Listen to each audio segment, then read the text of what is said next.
की भारत माता की। प्रधानमंत्री नरेंद्र मोदी ने मन की बात में लोगों से बहादुर जवानों के नाम एक दिया जलाने की अपील की, जो त्योहारों में सीमाओं पर डटे हुए हैं। उन्होंने लोगों को सलाह दी कि जो जवान भारत माता की सुरक्षा में तैनात हैं, उनको याद करके ये त्योहार मनाएं। हमें अपने उन जाबाज सैनिकों को भी याद रखना है जो इन त्योहारों में भी सीमाओं पर डटे हैं, भारत माता की सेवा और सुरक्षा कर रहे हैं।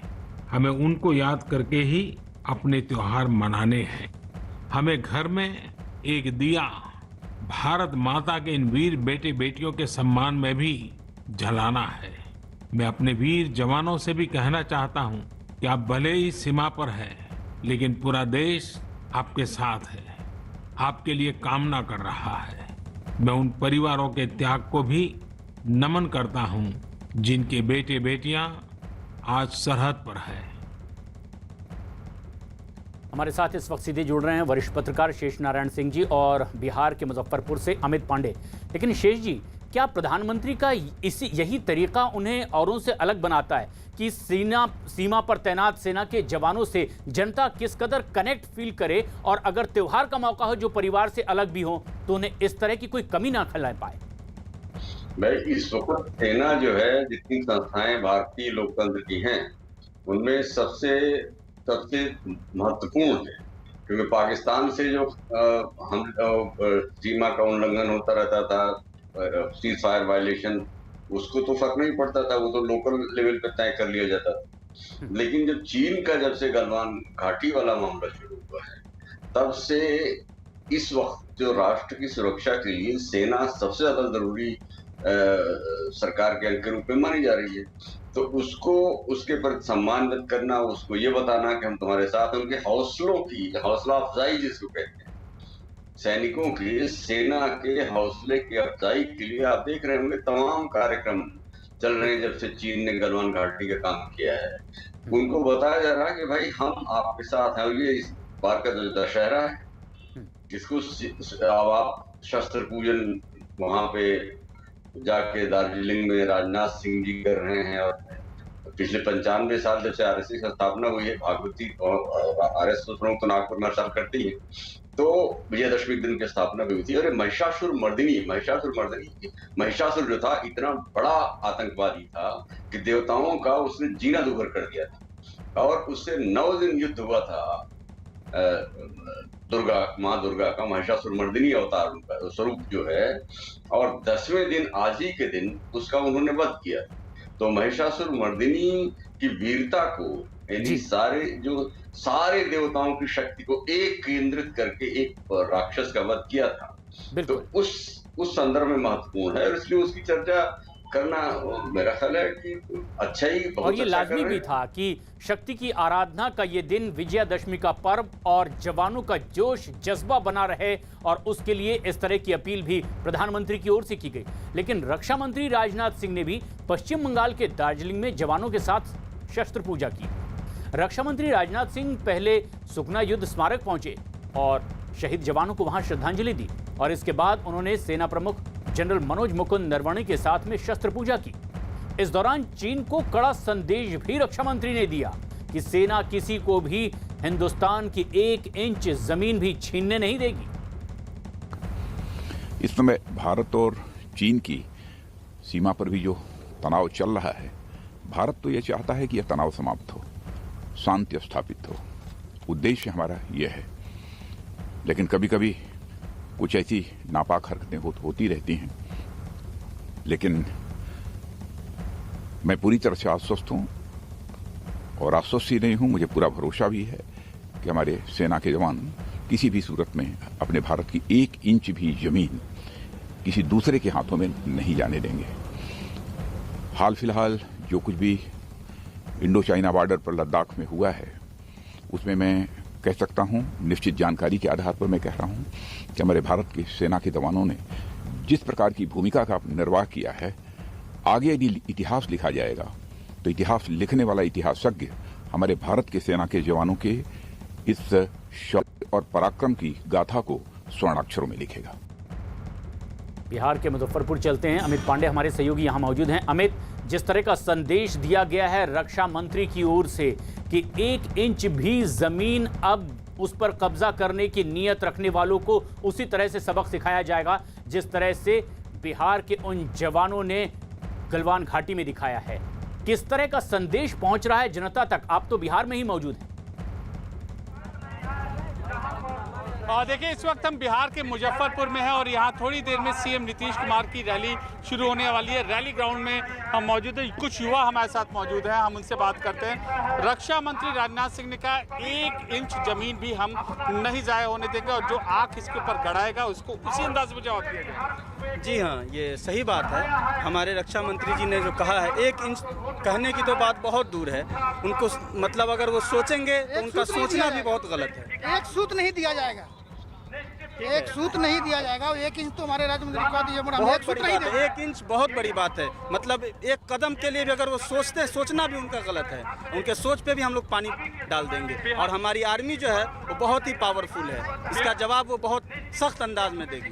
बिहार के जवानों ने गलवान के विवाद में, गलवान के बैटल में अपनी जान गंवाई और शहीद हुए, इस पर क्या कहना चाहेंगे? इस पर हमारे जवान शहीद हुए हैं, हमें इस चीज़ का बहुत ही दुख है और ये शहीद होना उनका जाया नहीं जाएगा। इस चीज़ का जवाब बहुत ही सख्त अंदाज में दिया जाएगा। बिल्कुल। और हमारे जो मंत्री जी ने कहा है, राजनाथ सिंह जी ने बहुत ही सही कहा है और इसका जवाब उनको सख्त दिया जाएगा। तो ये मुजफ्फरपुर की जनता है, अपने यहाँ के जवानों के शहादत पर ये सीख है, इनके लिए प्रेरणा है और एक जोश है। और ये जज्बा जनता में भी देखा जा रहा है। लेकिन पौराणिक काल में योद्धाओं के पास ब्रह्मास्त्र हुआ करते थे। इसका उल्लेख रामचरितमानस में, महाभारत में भी दिखता है। केवल शत्रु का नाम लेकर उस पर ब्रह्मास्त्र छोड़ दिया जाता था। फिर दुश्मन दुनिया के किसी भी कोने में क्यों ना छिपा हो, ब्रह्मास्त्र उसे खोजकर आखिर उसका खात्मा करता था। लेकिन इसी तरह के ब्रह्मास्त्र का आज आधुनिक सेनाओं के पास भी अब मौजूदगी देखी जाती है। भारतीय सेनाओं के पास मौजूद मिसाइलें भी इसी ब्रह्मास्त्र से कम नहीं है। निशाना और दूरी तय करने के बाद बस एक बटन दबाना होता है और पल भर में टारगेट टुकड़े टुकड़े हो जाता है।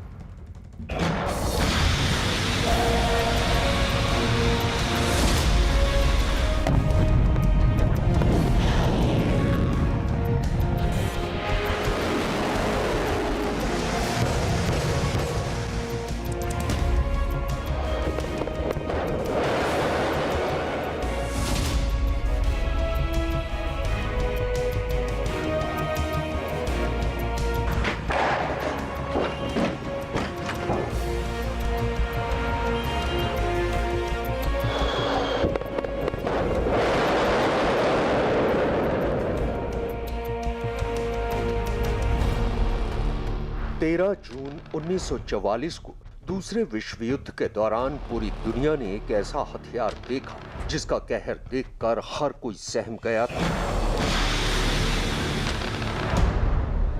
क्योंकि इससे पहले दुनिया ने कभी ऐसा हथियार नहीं देखा था। इस हथियार का इस्तेमाल सबसे पहले एडोल्फ हिटलर ने किया था। इस हथियार को देखने के बाद लोगों ने इसे फ्लाइंग टॉर्पीडो का नाम दिया था। V1 मिसाइल दुनिया की वो पहली मिसाइल थी जिसे नाजी फौज ने ब्रिटेन के खिलाफ इस्तेमाल किया था। दूसरा विश्व युद्ध खत्म हो गया, एडोल्फ हिटलर जंग में हार गया, लेकिन इसके साथ ही वो दुनिया को एक ऐसा हथियार दे गया जिसने 7 दशक बाद एक ऐसी शक्ल अख्तियार कर ली है कि जो दुनिया के नक्शे से किसी भी देश के वजूद का नामो निशान मिटा देने का मादा रखता है।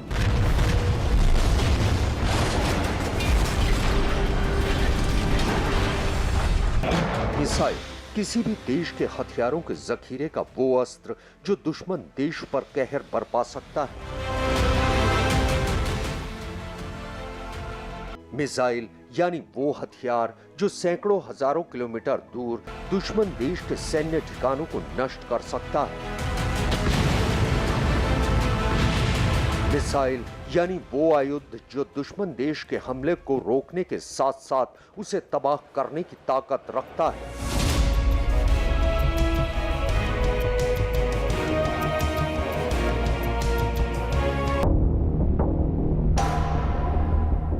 1991 में हुए पहले खाड़ी युद्ध के दौरान पूरी दुनिया ने ऑपरेशन डेजर्ट स्टॉर्म के तहत इराक पर अमेरिका की टॉमाहॉक क्रूज मिसाइलों का कहर बरसते देखा था। लेकिन आपको ये जानकर गर्व महसूस होगा कि अपनी सरहदों की हिफाजत के लिए भारत के पास ऐसी मिसाइलों का जखीरा है जो पलक झपकते ही दुश्मन को खाक में मिला सकती हैं।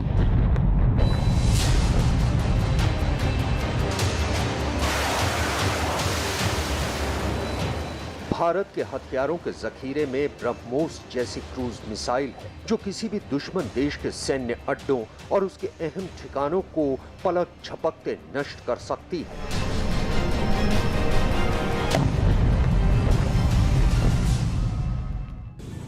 ब्रह्मोस मिसाइल अपनी खूबियों के कारण वास्तव में दुश्मनों का काल है।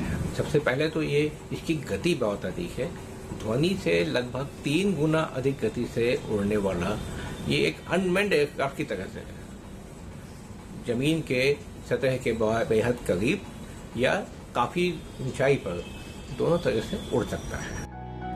ब्रह्मोस दुनिया की सबसे तेज मिसाइलों में एक है। भारत के मिसाइल मैन कहे जाने वाले पूर्व राष्ट्रपति एपीजे अब्दुल कलाम का ये ड्रीम प्रोजेक्ट था। ब्रह्मोस 1 एक कम दूरी की सुपरसोनिक क्रूज मिसाइल है। इससे पनडुब्बी, पानी के जहाज, विमान और जमीन से दागा जा सकता है। दुनिया की सबसे तेज क्रूज मिसाइल है ब्रह्मोस। राजस्थान में तैनात ब्रह्मोस मिसाइल की जद में पूरा पाकिस्तान है। अरुणाचल में तैनात ब्रह्मोस की जद में चीन का यूनान प्रांत और कई अहम सैन्य अड्डे हैं। तंजावर एयरबेस पर तैनात ब्रह्मोस की जद में हिंद महासागर आता है। ब्रह्मोस 300 किलोग्राम विस्फोटक सामग्री अपने साथ ले जा सकती है। ये हवा में ही मार्ग बदल सकती है और चलते फिरते लक्ष्य को भी भेज सकती है। ब्रह्मोस 10 मीटर की ऊंचाई पर उड़ान भर सकती है और रडार की पकड़ में नहीं आती है। भारत की सुपरसोनिक क्रूज मिसाइल ब्रह्मोस चीन पर विध्वंसकारी चोट करने के लिए तैयार है। इसने टेस्ट की एक और स्टेज पार कर ली है। 18 अक्टूबर को नेवी के स्टेल्थ डिस्ट्रॉयर जहाज INS चेन्नई से इसे टेस्ट फायर किया गया और टेस्ट फायर के दौरान ब्रह्मोस ने अरब सागर में अपने टारगेट पर सटीक निशाना लगाया। दरअसल ये मिसाइल ध्वनि से 3 गुना तेजी से हवा में मार कर सकती है और साथ ही इस मिसाइल की रफ्तार 3457 किलोमीटर प्रति घंटा है। 400 किलोमीटर की रेंज में यह मिसाइल सटीक निशाना लगा सकती है। अगर बैलिस्टिक मिसाइलों की बात करें तो भारत के हथियारों के जखीरे में ऐसी बैलिस्टिक मिसाइलें हैं जो किसी भी दुश्मन देश को नेस्त नाबूद करने में सक्षम है। अग्नि 5 यानी भारतीय सेना का वो अस्त्र जिसके सफल परीक्षण के बाद भारत दुनिया के उन चंद देशों की लिस्ट में शामिल हो गया जिसे ICBM क्लब कहा जाता है। ICBM यानी इंटरकॉन्टिनेंटल बैलिस्टिक मिसाइल, यानी वो हथियार जिसकी जद में भारत का हर दुश्मन देश आता है। अग्नि मिसाइल उस शक्ति बाढ़ का नाम है जो हिंदुस्तान की धरती से दागा जाए तो पूरा एशिया और यूरोप इसकी जद में आता है। अग्नि 5 भारत की पहली ICBM यानी इंटरकॉन्टिनेंटल बैलिस्टिक मिसाइल है। ये 20 मिनट में 5000 किलोमीटर की दूरी तय कर सकती है। अग्नि 5 को दक्षिण भारत के अब्दुल कलाम आइलैंड से भी जोड़ा जाए तब भी इसकी जद में पूरा चीन आता है। अग्नि 5 को भारत के दक्षिणी सिरे से दागे जाने पर पूरा पाकिस्तान भी इसकी रेंज में आता है। अग्नि 5 की जद में अमेरिका को छोड़कर पूरा एशिया, यूरोप और अफ्रीका आता है। अग्नि 5 1000 किलो का न्यूक्लियर हथियार दे जाने में सक्षम है।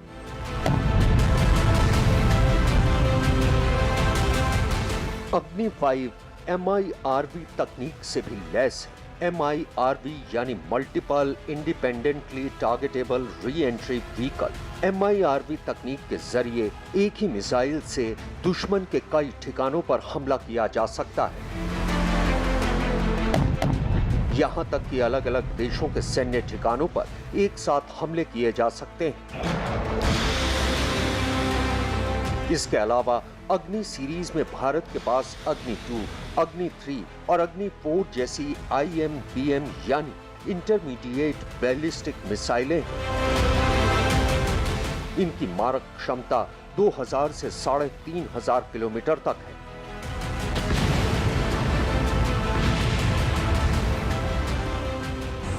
अपने देश की सुरक्षा के लिए यह महत्वपूर्ण है कि हमारे पास वो क्षमताएं हों कि हम उन देशों के आखिरी कोने तक भी हम सटीकता से बात कर सकें। अग्नि 5 हमें वह क्षमता देती है। अग्नि के अलावा भारत के पास सतह से सतह पर मार करने वाली पृथ्वी सीरीज की बैलिस्टिक मिसाइलें भी हैं। अग्नि 5 तो हुई लंबी दूरी की बैलिस्टिक मिसाइल। अब बारी आती है मीडियम रेंज बैलिस्टिक मिसाइल की।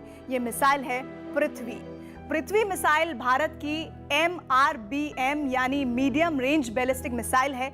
ये मिसाइल अपने साथ 500 से 1000 किलोग्राम के विस्फोटक ले जा सकती है। पृथ्वी 2 की मारक क्षमता 1500 से 2000 किलोमीटर तक है। पृथ्वी के अलावा भारत के तरकश में धनुष भी है। धनुष मिसाइल को बैलिस्टिक मिसाइल परिवार की सबसे छोटी बेटी कहा जाता है। इसे बड़ी मिसाइलें अगर तलवार का काम करती हैं तो ये सुई का काम करती है। छोटी दूरी पर कम इलाके को तबाह करना हो तो ये काम आती है जबरदस्त तरीके से। धनुष मिसाइल भारत की SRMB यानी शॉर्ट रेंज बैलिस्टिक मिसाइल है। इसकी मारक क्षमता 350 किलोमीटर तक की है। धनुष से पारंपरिक और परमाणु दोनों तरह के हथियारों का दुश्मन पर दागे इन्हें जा सकते हैं। धनुष के जरिए जमीन और समंदर में किसी भी लक्ष्य पर निशाना साधा जा सकता है। बैलिस्टिक मिसाइलों के जखीरे में भारत के पास SLBM यानी सी लॉन्च्ड बैलिस्टिक मिसाइलें भी हैं।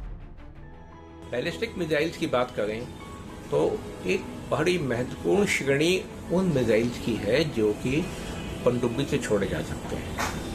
भारत ने अपने के वैज्ञानिकों ने खुद ऐसे मिसाइल्स का विकास किया है और जो सेना में सम्मिलित हो चुके हैं। समंदर से दागी जाने वाली मिसाइल है सागरिका। इसके नाम से ही इसका काम जाहिर होता है। सागरिका भारतीय वायुसेना की पहली SLBM यानी सी लॉन्च्ड बैलिस्टिक मिसाइल है। सागरिका को समंदर की गहराई से पनडुब्बी के जरिए छोड़ा जा सकता है। सागरिका के जरिए परमाणु हथियार भी दुश्मन पर छोड़े जा सकते हैं। ये मिसाइल 1000 किलोग्राम का वॉरहेड ले जाने में सक्षम है। सागरिका की मारक क्षमता 700 किलोमीटर तक है। अगर दुश्मन पहल करके हमारे जो इंफ्रास्ट्रक्चर है, हमारे जो परमाणु हथियार जो सतह पे हैं, जमीन पे हैं, उनको ध्वस्त करने में कामयाब हो भी जाता है, पहली बात तो हो नहीं पाएगा, लेकिन अगर हो जाता है तो हमारे पास सेकेंड स्ट्राइक कैपेबिलिटी होनी चाहिए जो हमें ऐसे मिसाइल्स प्रदान करते हैं जो पनडुब्बी पे लॉन्च हो। मतलब साफ है कि भारतीय सेना के जखीरे में ऐसे कई ताकतवर हथियार मौजूद हैं जिनकी बदौलत वो जंग की सूरत में दुश्मन देशों के पसीने छुड़ा सकता है।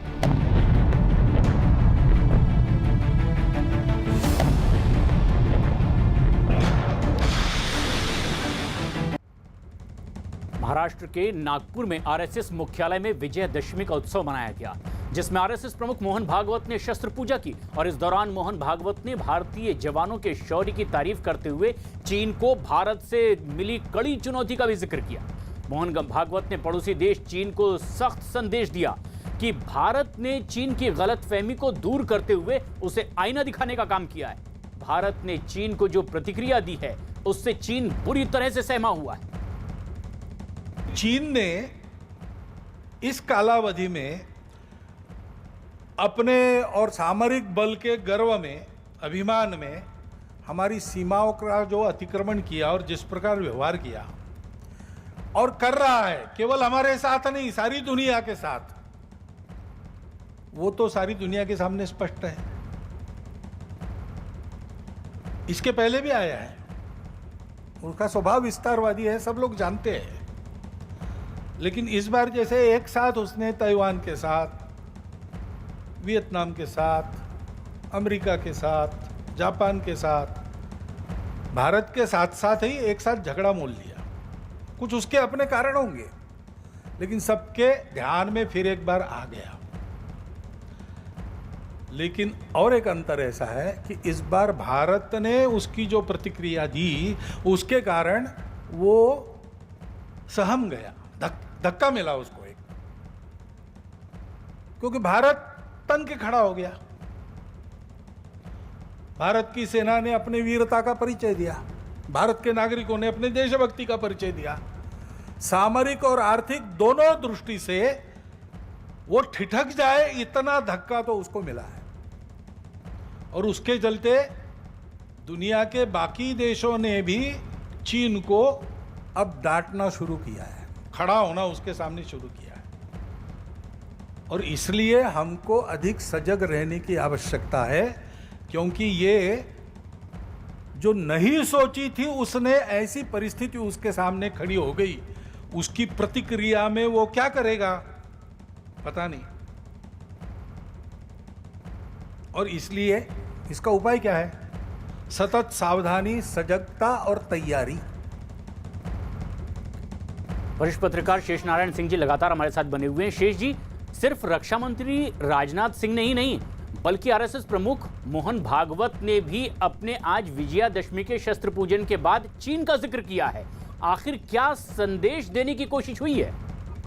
नहीं, लेकिन चीन का जो चुनौती है वो असाधारण तो है ही है। चीन अब आज अलग थलग पड़ गया है, लेकिन जो आरएसएस के प्रमुख ने जो बात कही है वो एक बात ध्यान रखिएगा कि बीजेपी आरएसएस के अम्ब्रेला में एक ऑर्गेनाइजेशन है। आरएसएस बहुत बड़ा संगठन, हजारों संगठन उसके अंदर आते हैं, तो वो लगभग देश की बड़ी आबादी के प्रतिनिधित्व कर रहे हैं। वो जो कह रहे हैं वो उसको आप बहुत गंभीरता से लीजिए। तो वो जब ये कह रहे हैं कि साहब चीन की तरफ से चुनौती है और चीन आगे क्या करेगा, हमने उसको जवाब तो दे दिया गया, उसको सही समझा दिया गया, उसके बाद वो क्या करेगा वो उसके लिए हमको तैयार रहना पड़ेगा और अलर्ट रहना पड़ेगा, चौकन्ना रहना पड़ेगा। ये महत्वपूर्ण बात है। और राजनाथ सिंह जी ने भी आज वही बात कही, वहां सीमा पे जाके दार्जिलिंग लगभग उधर लद्दाख में इधर है, उधर दूसरी तरफ जाके उन्होंने चीन के आसपास के बॉर्डर के आसपास उन्होंने साफ साफ समझा दिया, नेपाल और चीन दोनों, कि भाई हम अपनी सीमाओं की 1 इंच जमीन कहीं नहीं जाने देंगे, हम उसकी सुरक्षा के लिए बात करेंगे। आपको पता है नेपाल ने नक्शा वक्शा बना के कुछ खेल करने की कोशिश की थी। तो इसलिए ये बहुत ही महत्वपूर्ण है कि देश के सरकार के प्रमुख है राजनाथ सिंह, बीजेपी जो पार्टी है उसके अध्यक्ष रह चुके हैं, बिल्कुल सरकार के रक्षा विभाग के प्रमुख है, माफ करें जी। और आरएसएस के चीफ जो है वो देश के सबसे बड़े ऑर्गेनाइजेशन के प्रमुख है, जिसके अंदर हजारों संगठन आते हैं। तो इस तरह से देश की मंसूबेबंदी का साफ साफ जवाब दे दिया गया। ये जवाब देने की ही कोशिश थी, लेकिन जनता भी इसे कैसे देख रही है? अमित, बिहार में आप मौजूद हैं, क्या जनता तक संदेश पहुंचा है? अगर मोहन भागवत इस तरह की बात करते हैं, राजनाथ सिंह भी सीधे चीन को ही चेतावनी देते हैं। हम यहाँ मुजफ्फरपुर में मौजूद है, यहाँ की जनता से बात करते हैं। मोहन भागवत और राजनाथ सिंह ने कहा है कि चीन की हिमाकत पर अगर चीन ने कुछ भी दुस्साहस दिया तो उसी अंदाज में जवाब दिया जाएगा। आपका क्या व्यू पॉइंट है?